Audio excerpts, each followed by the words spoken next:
It's an alien landscape where magnetic tornadoes twist upward tens of thousands of miles. Mysterious dark spots, large enough to engulf the Earth, ebb and flow. And violent eruptions shoot tons of charged particles into space at speeds of over 2 million miles per hour. This is not some strange world on the other side of the galaxy. This is our sun. And now, new technologies are allowing us to see it like never before. Satellites are giving investigators new insights into centuries-old mysteries. Whoa, did you see that? Boom, there goes a flare. That is really a quantum leap in solar physics, a continuous eye on the sun. How does our sun work? Where does its power come from? And how can its inner workings impact us some 93 million miles away? Finding answers has a new urgency. Before the expert by about 68 And the bigger hit. The bigger hit. Our sun has a dark side. It's violent storms capable of taking down the electrical grids that power our daily lives. Repair could take weeks, months, and even in a worst-case scenario, up to 10 years for a full recovery. If you can imagine a world without electricity, you're really going back in time. Now, join scientists on a quest to understand the secrets of the sun. Dive deep into its core and ride out its spectacular storms. Right now, on this Nova National Geographic special.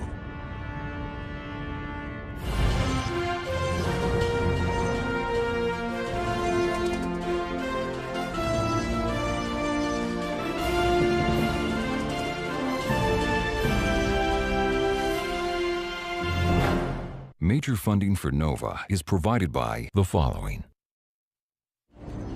The David H. Koch Fund for Science, supporting NOVA and promoting public understanding of science. Discovering new knowledge.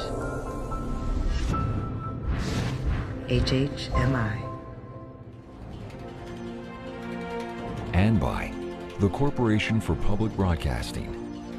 And by contributions to your PBS station from viewers like you. Thank you.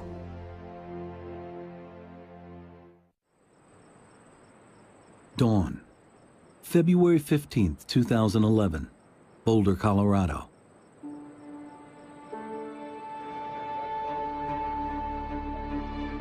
The team at the National Space Weather Prediction Center begins its day as it usually does, carefully watching the surface of the sun. Okay, a 10 centimeter came in today. Although 93 million miles away, forces here can impact Earth in surprising and destructive ways. For the smaller, The M6. for the M6, you see this. The very first one is the M6. Today, after years of relative calm, a satellite detects something. A dramatic explosion on the sun's surface. A violent solar storm that would dwarf Earth is erupting, releasing a massive shockwave, hurtling towards us at over 1 million miles an hour. Right now, no one is sure what to expect. But I think that the M6 is going to get here. We have to determine when that thing is going to impact Earth's magnetic field. 8 hours. It's going to be sometime tomorrow, perhaps later in the morning, later at night. That's exactly what we're trying to determine. In fact, I have to join the discussions right now, so I'll get back with you. The team models the approaching storm. So 15Z for the arrival of the CME. This is it here. Right okay. there. Their simulation shows it racing out from the sun on the left towards the small dot on the right, Earth.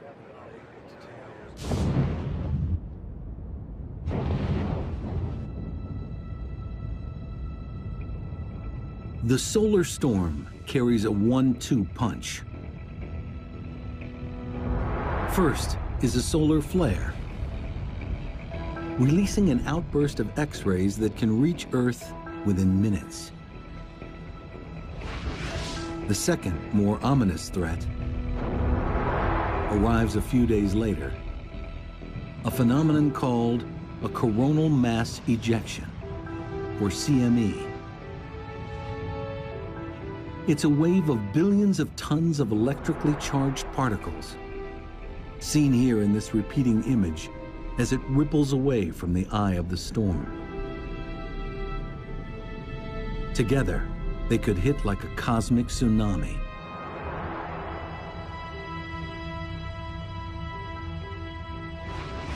Delivering a surge of radiation and an electrical spike of trillions of watts, potentially crashing the power grid. Sound far-fetched? In March 1989, in Quebec, Canada, that's exactly what happens. One by one, power stations crash, disabled by the overwhelming power surge caused by a CME wave. In less than 2 minutes, 6 million people are left without power.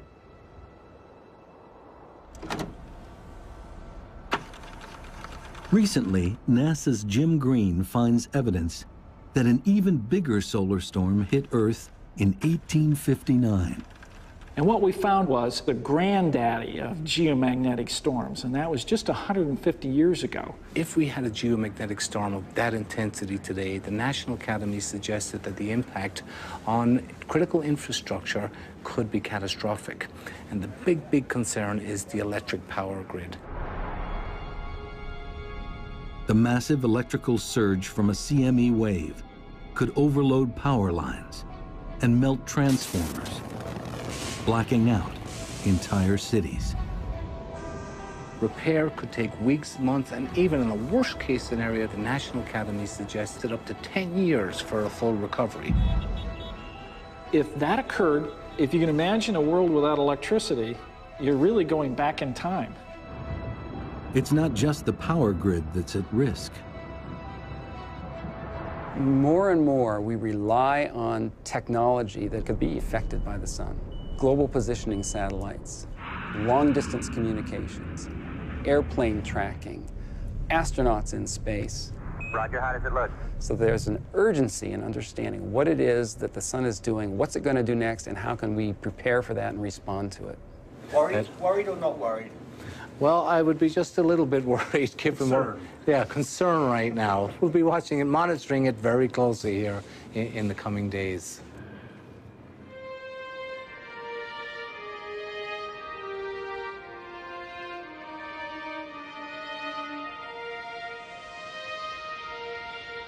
We've gazed at the sun since antiquity.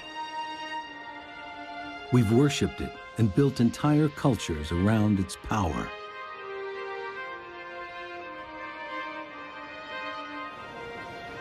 We marvel when it's eclipsed during the day.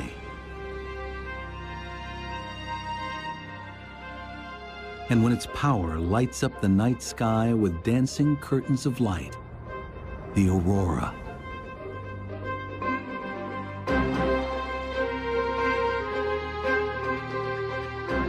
Its power and size are awesome. It is so huge, 1 million Earths could fit inside it. Temperatures at its core soar to 27 million degrees Fahrenheit. It's been shining for over 4 billion years, and will do so for at least 4 billion more. Yet for something that has such an overwhelming influence on our lives, the sun is mysterious. How does the energy generated in its core reach us as sunlight? What processes are at work inside the sun? How do these powerful inner workings generate explosive solar storms? These are some of the mysteries scientists must understand to protect us from the sun's darker side. The sun can really surprise us. The sun is elusive, crazy, Complicated. crazy, Incredibly dynamic. crazy. With explosive potential. The key to that explosive behavior lies deep beneath the sun's blinding surface.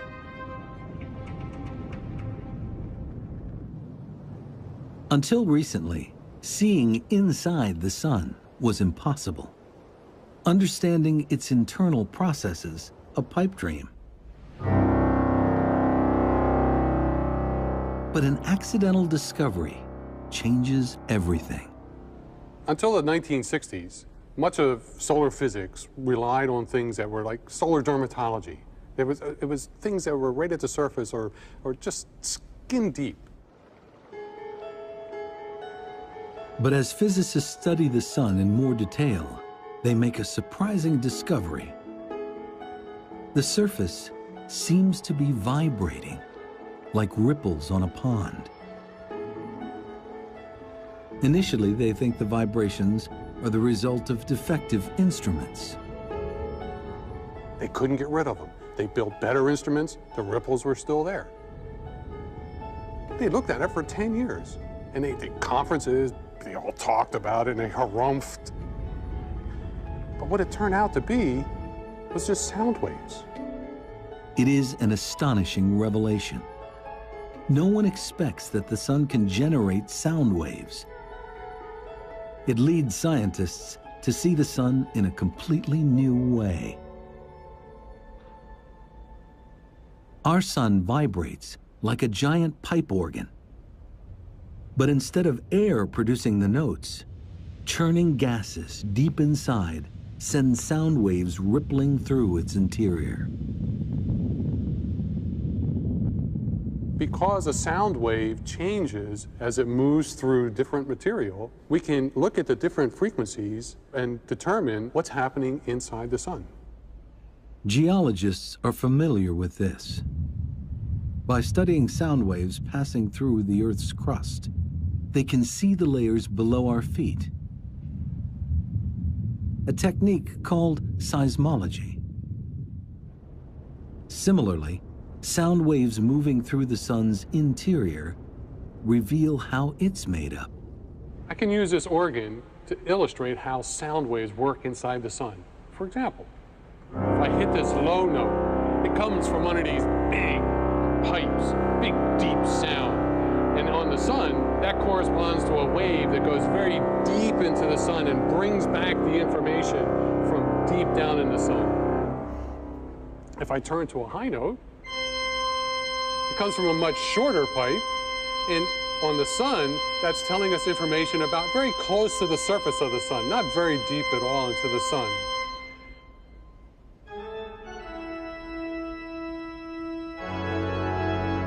There are 10 million different frequencies resonating in the sun. Deciphering them leads to a seismic shift in understanding its structure, creating a new science, helioseismology.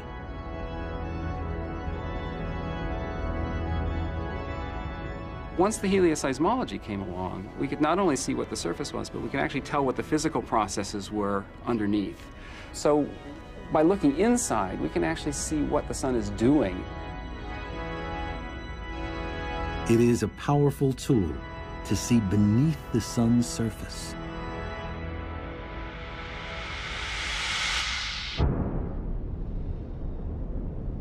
Studying the sun's sound waves reveals a complex, multi-layered machine. Directly beneath its blazing surface is a zone of perpetual churning. Next is a layer where light takes thousands of years to cross. At the center is the sun's core. It's the smallest region, but it's over 25 times the diameter of Earth. This is the powerhouse of our star. Everything we experience on Earth, sunlight, heat, and the effects of solar storms, starts here.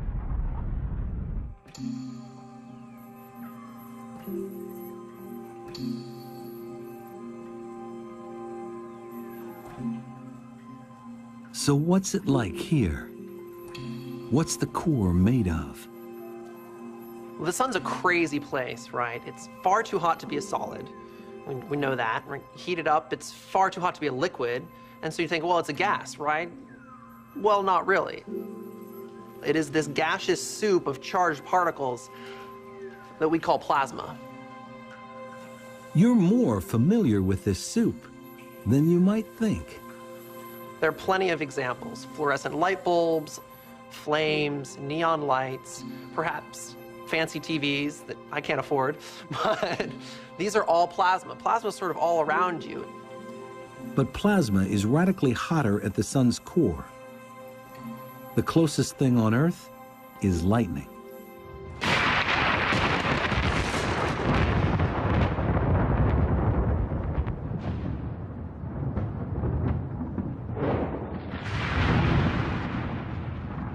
During thunderstorms, electric charges build up, creating lightning bolts that reach tens of thousands of degrees. That's pretty hot, but it's nowhere near as hot as in the core of the sun. So if you were to travel into the core of the sun, the plasma would be 15 million degrees. As the sun formed, hydrogen gas at its heart was crushed under the weight of the material above.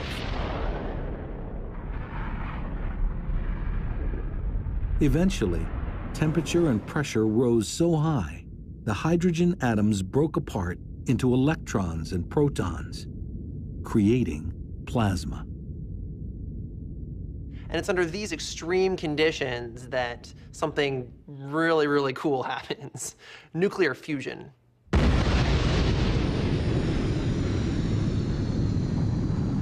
It's the same atomic process inside the hydrogen bomb.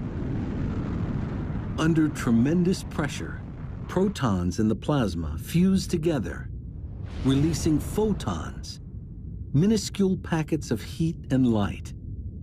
An unimaginable number of photons are made every second, generating the sun's incredible power, some of which reaches us as sunlight. This atomic alchemy converts over 4 million tons of mass into energy every second in an endless loop. That much mass into energy is the equivalent of 10 billion hydrogen bombs being created every second. The sun does this day in, day out. It's been doing it for 4 billion years, and it's going to continue to do so long after I'm gone.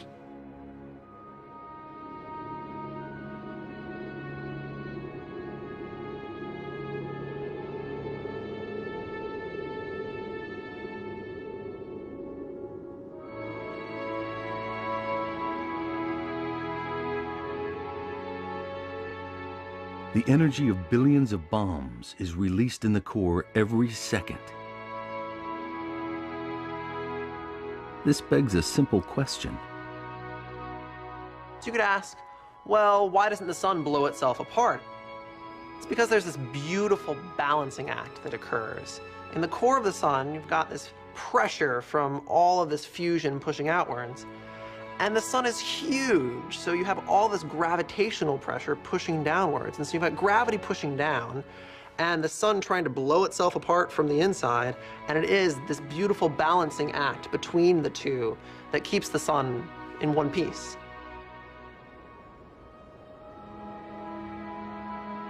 This light, born at the core, reaches us after a remarkable journey.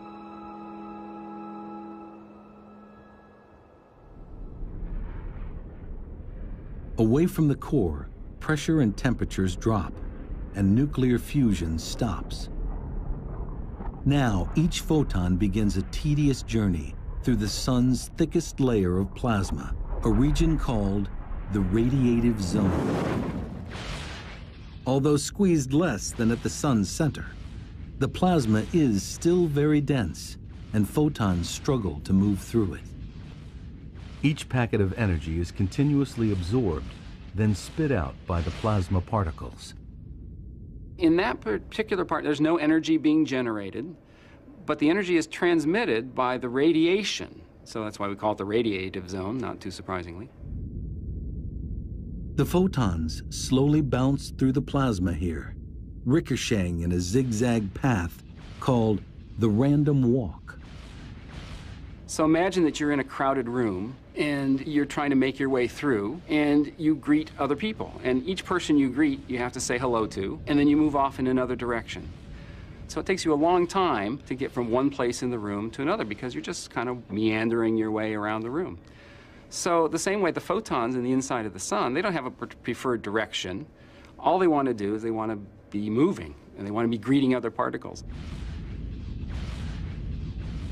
Though moving at the speed of light, 186,000 miles a second, it takes photons over 100,000 years to cross the zone.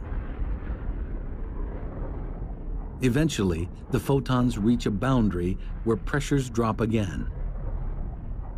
The plasma thins, and moving through it gets easier. The photons still pack a lot of energy. Now, they leak out into the convection zone, heating it from below. The thinner plasma in this zone makes the photons move in a different way. So instead of bouncing, all of a sudden there's an ordered motion. So it's as if all of a sudden someone said, lunch, and all the particles decided, oh, we all have to go this direction. You still have to wait in line to get out, so it takes a month to get from the bottom of the convection zone to the surface, but it's a relatively short period.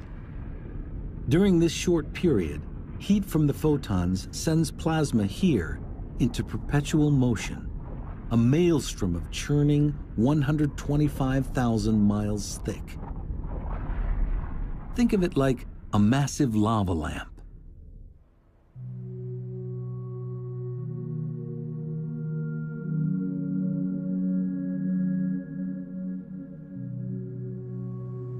There's heat that enters at the bottom from the light bulb. It heats the material and the blob rises to the surface. When it gets to the top, it cools off. And when it cools, it gets more dense and falls back down.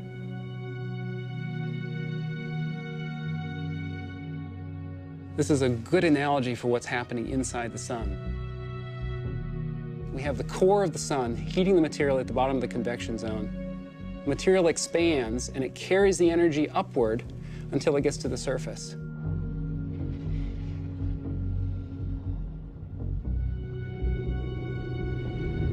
These incredible images reveal convection at the sun's surface, rising and sinking plasma that creates a mesmerizing structure called granulation.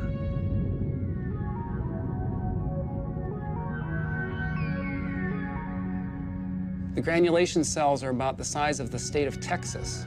They only last for about 12 minutes, so there's an incredible amount of energy. It's a very dynamic, very chaotic place. And all of the activity is going on the surface of the sun where we can see it. Photons produced at the core finally reach the surface. They emerge as a weakened form of solar energy. This weakened energy reaches Earth in 8 minutes. We know it as sunlight. So 100,000 years, about a month, and then 8 minutes. Once you get to the surface of the sun, it just takes 8 minutes to get to where you can see it. Unimpeded, the trip from the core to the surface would take the photons a matter of seconds. In reality, the sunlight that shines on us today may have been created during the last ice age.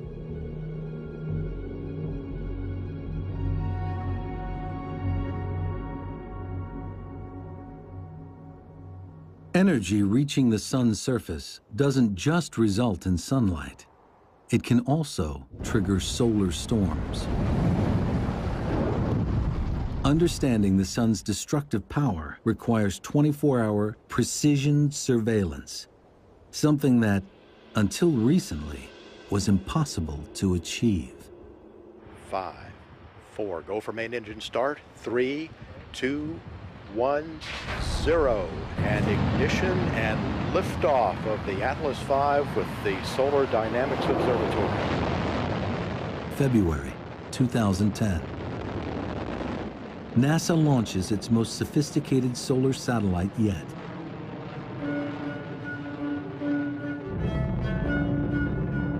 The Solar Dynamics Observatory, or SDO for short.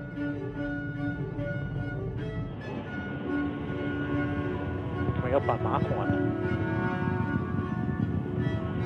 SDO is the first satellite to deliver almost continuous, super high resolution coverage of our nearest star,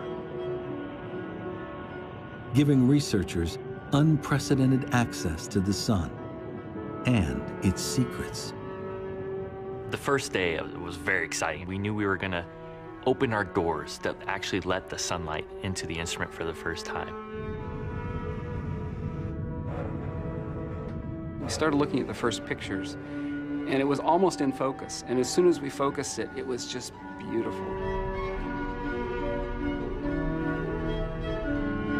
The new images reveal the sun like never before. An alien landscape where strange structures ebb and flow. Giant tornadoes, hundreds of thousands of miles high, that could easily engulf the Earth. And superheated bubbles of plasma the size of Alaska. When I look at the pictures, I think they're really beautiful. I'm struck by the dynamics of it. Things are changing all the time, no matter where you look. And I'm also pretty daunted by the complexity of it all. That's not surprising. Previous satellites only revealed a portion of the sun in high resolution. Now, they see it in mind-boggling detail. Now, in order to look at the Solar Dynamics Observatory images that we're bringing in every day, we've built this very special wall, which is 9 high-definition television screens together that can display these images, so that the instrument and the display system together are an entirely new way of looking at the sun. We can see all the details of what is going on, and that is really a quantum leap in solar physics. Being able to see all of that all the time, a continuous eye on the sun.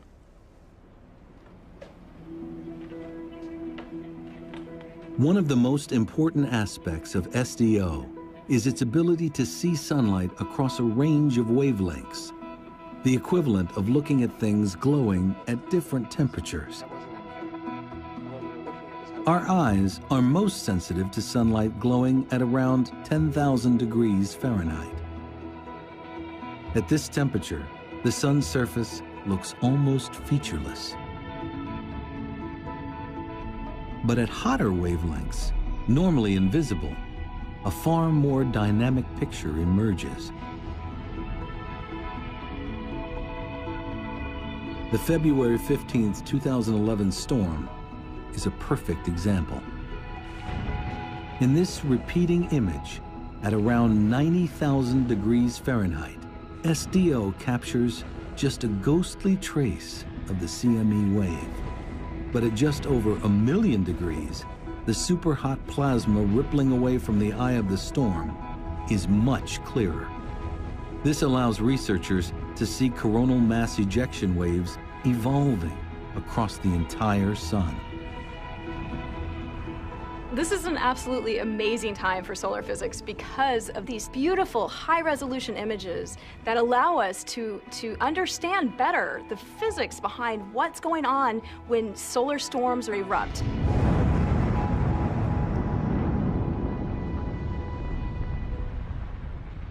There's that one last bit. Look at this one here. Back at the National Space Weather Prediction Center, That's the M1 here. Bill Murtaugh tracks the storm's CME wave. It carries 1 billion tons of plasma and is now only about 20 hours from Earth. We're bringing it in mid to late on the 17th into the 18th. What they see is alarming. Well, there's actually 3 CMEs that we're looking at. So we bumped up some numbers for late tomorrow. Yeah. It's not a single CME wave, but 1, 2, 3 of them. We won't call it the perfect storm yet or anything, but conditions are lining up for some significant space weather. Their models show trajectory and speed, but the big unknown for Murtaugh is how powerful the waves will be when they hit.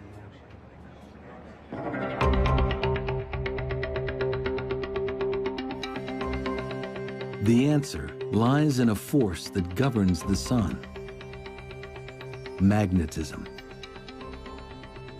We're all familiar with magnets. They produce an invisible force that pushes and pulls on charged particles.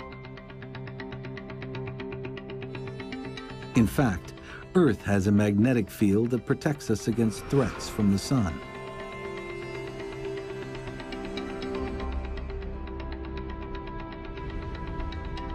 But we are less familiar with the sun's magnetic power, which researchers believe plays a major role in driving solar storms. We've essentially learned that it takes two things to make a star magnetic. It needs to have these convective motions right underneath the surface, the bubbling of the gas. It needs to spin, and the faster it spins, the more active it becomes. And wherever those two things, the bubbling and the spinning, can interact, that's where we see the strongest magnetic activity in stars. Astronomers know that the surface of the sun spins in a strange way. Travel from the poles of the sun towards its equator, and you'd notice it turns faster. Analyzing sound waves inside the sun reveals that the plasma layers beneath the surface also spin at different speeds. That's because they act like fluid, which gets denser towards the core. The interior of the sun is a place of spectacular turmoil. Turmoil that's the key to the sun's magnetism. The motions there, the convection, the differential rotation, the motion from equator to pole, are driving a new force. They're driving a magnetic field. There's a dynamo at work here. A dynamo that's generating a force that we actually experience here on the Earth. It works like a giant wind turbine. Churning plasma in the convection zone stirs up powerful electrical currents, which generate a huge magnetic field. Have upflows here and downflows coming down this way, right? The holy grail for scientists is understanding exactly how this dynamo generates solar storms. The clue lies deep within the convection zone.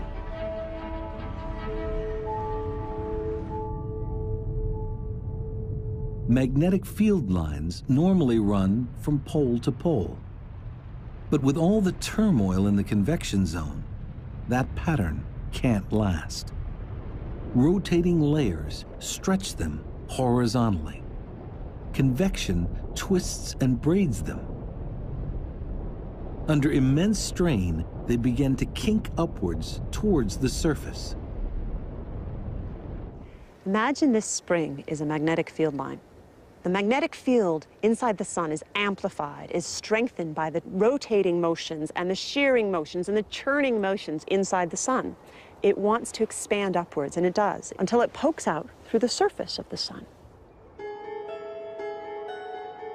Tracking invisible field lines is normally impossible. But plasma plays a critical role. Even though the magnetic field lines themselves are invisible, the plasma, which is heated and hot, can light up along these paths. In maybe the same way, you could think of a highway, and at night you wouldn't see the highway at all, but with the cars with their headlights on, you'd see the path of the highway. Watching field lines is critical to understanding solar storms.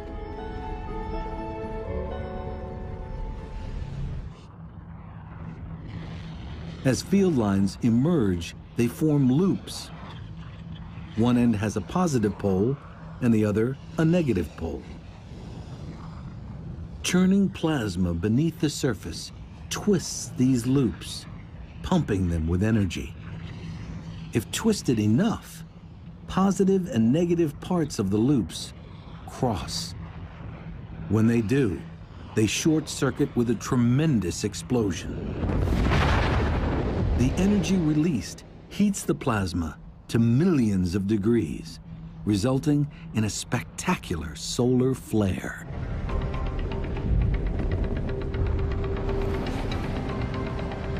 It's the final dramatic stage of a very long journey. Photons formed in the core make their way to the surface. Some pass directly into space as sunlight. But in the process, that surging energy disturbs the convection zone, generating a magnetic field. The field lines wind up to the point that it explodes in a solar flare. Now, SDO provides a complete and unprecedented picture as these events evolve. This is beautiful because the hot gas outlines the magnetic field lines that we would otherwise not be able to see. And here you can see even a twisting structure as some of the mass drains back down to the surface, and a lot of it escapes in the eruption. This is the essence of space weather, or solar storms. This explains how flares form, but it's not the end of the story. Crossing magnetic field lines can cause nets of plasma to be flung into space. This is a coronal mass ejection, a CME wave.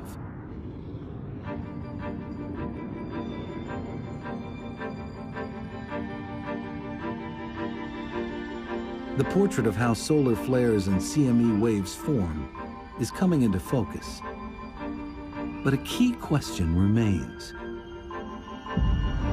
CME waves can travel 93 million miles to Earth in a matter of hours. So what gives them such explosive energy?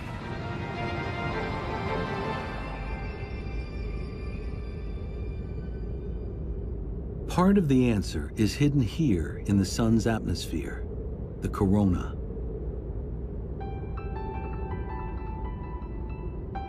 It's made of super-hot plasma that blisters at over 3 million degrees Fahrenheit. 300 times hotter than the sun's surface.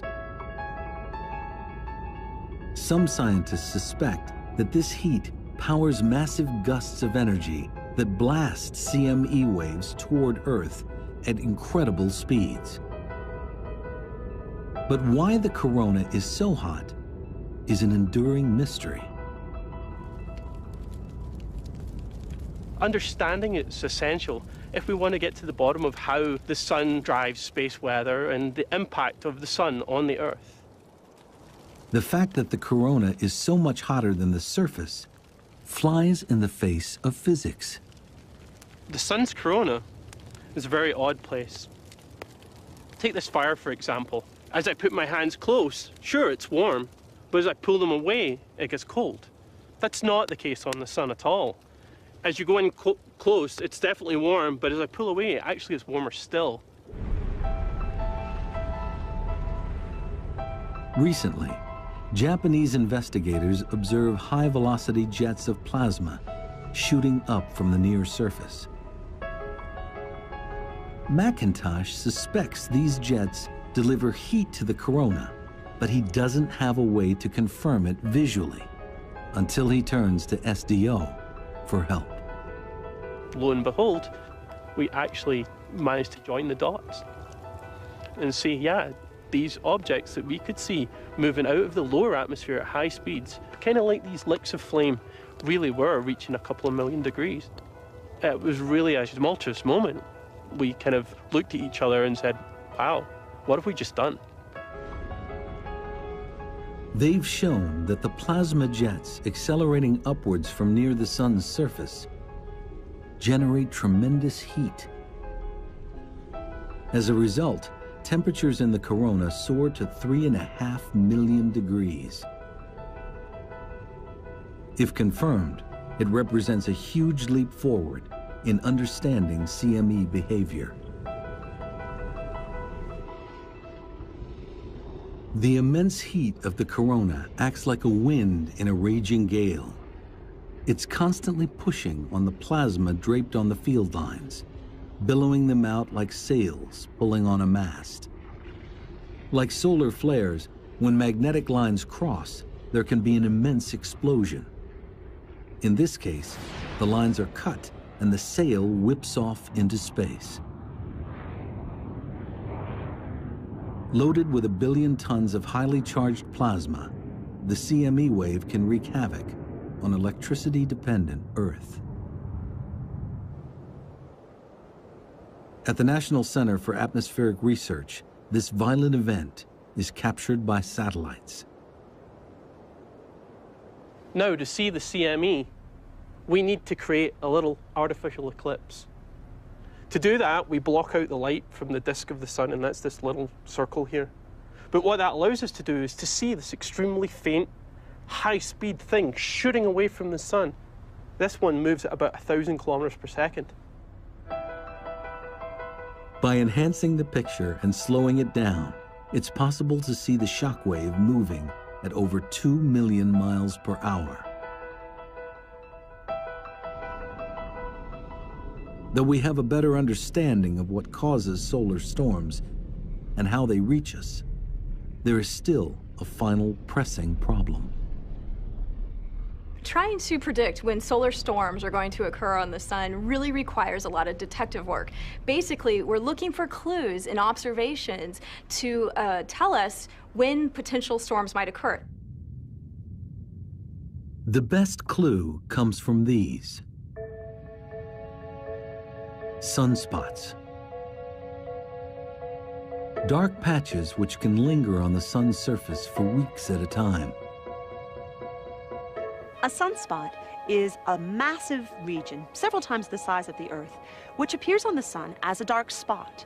It's dark because it's relatively cool compared to its surroundings. And it's cool because the magnetic fields are so strong that they're suppressing the flow of heat from below. The strong magnetic fields which create sunspots are the breeding ground for solar storms. The challenge is trying to decipher a pattern for when and how many will appear.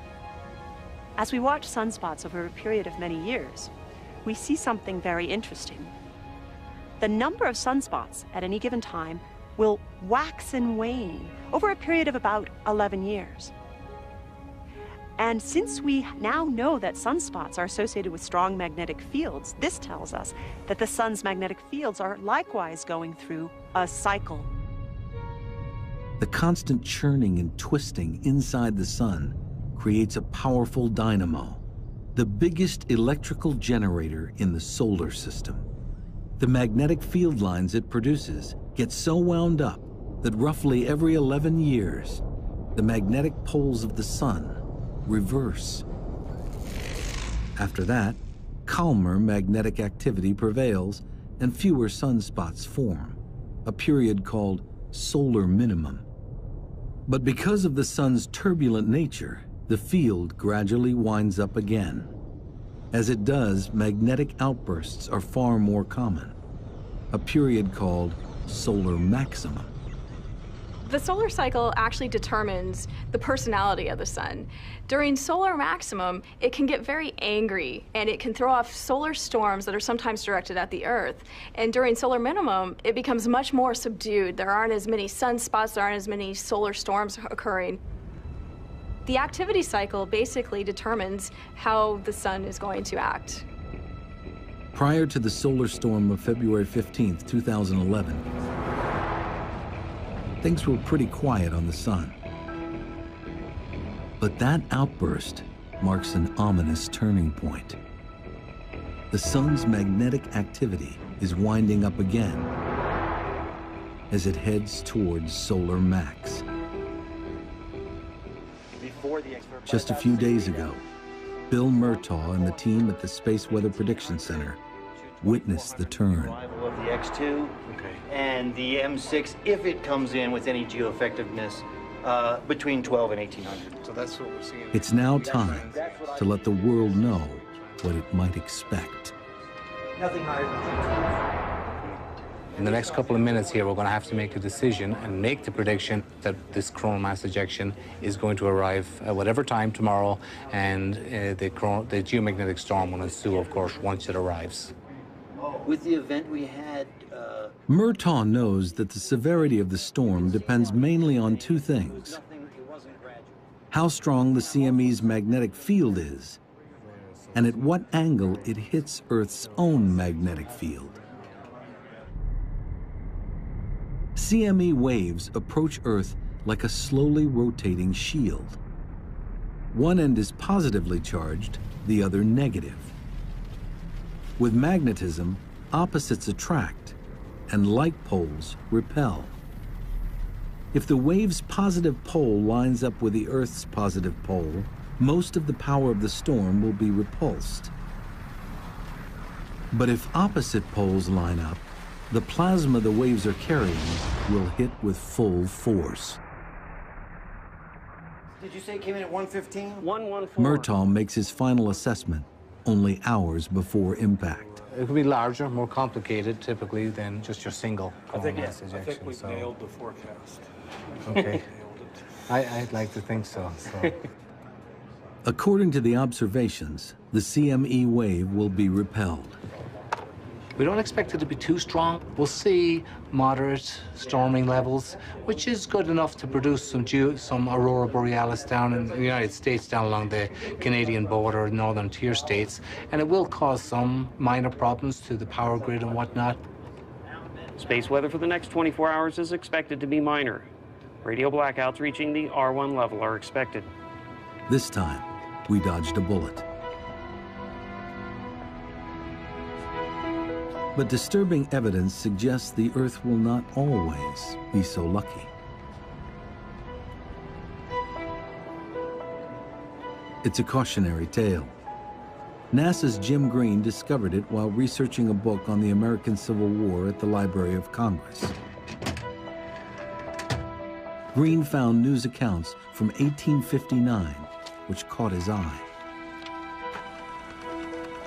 I would run across articles about aurora, fabulous aurora, and this really piqued my interest because it's in my field. It seemed as though the armies of heaven were engaged in terrific, though noiseless, conflict.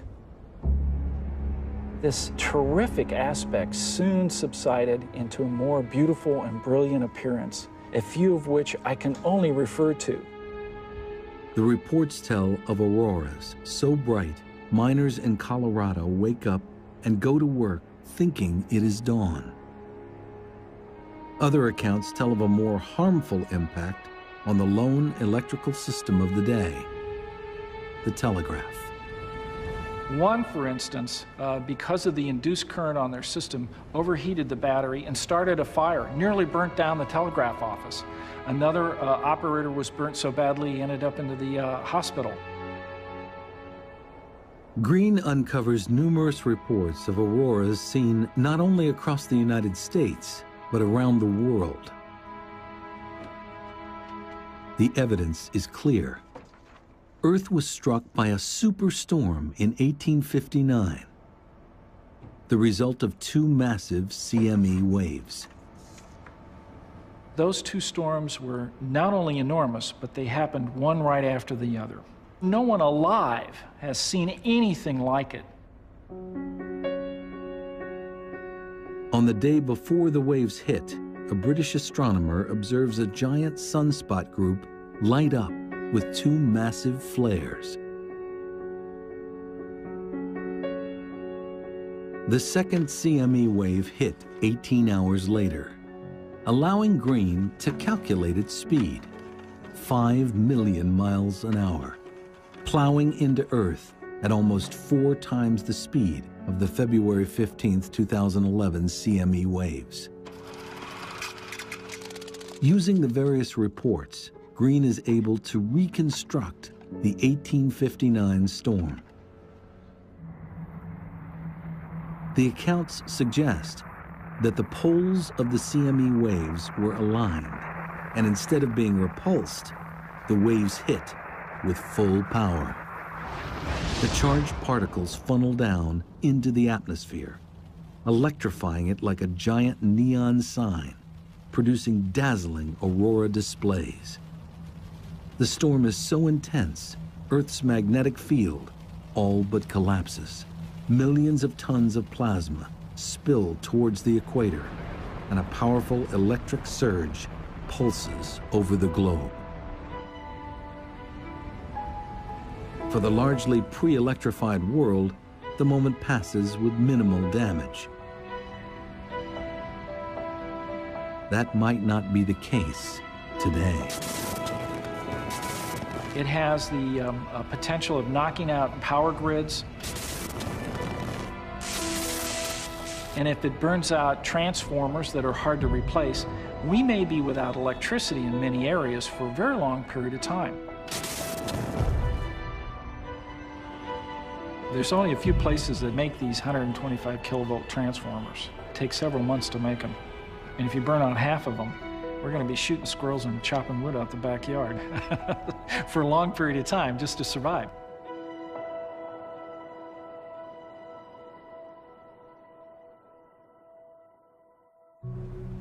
Everything grows, building up. but the 3Ds really... Today's solar scientists believe it's not if, but when the next big one will strike.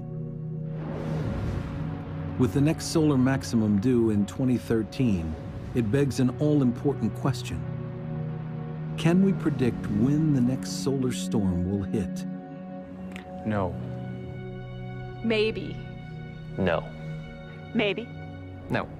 Maybe. And the reason why is we've learned so much about the sun. We're getting better at it, but we have a long way to go. And the more we look at some of these historic events, the more we get a deeper appreciation for what we need to know. Today, we see the sun better than ever before. We're beginning to understand it from the inside out. But its unpredictable personality means there will always be uncertainty when living with a star.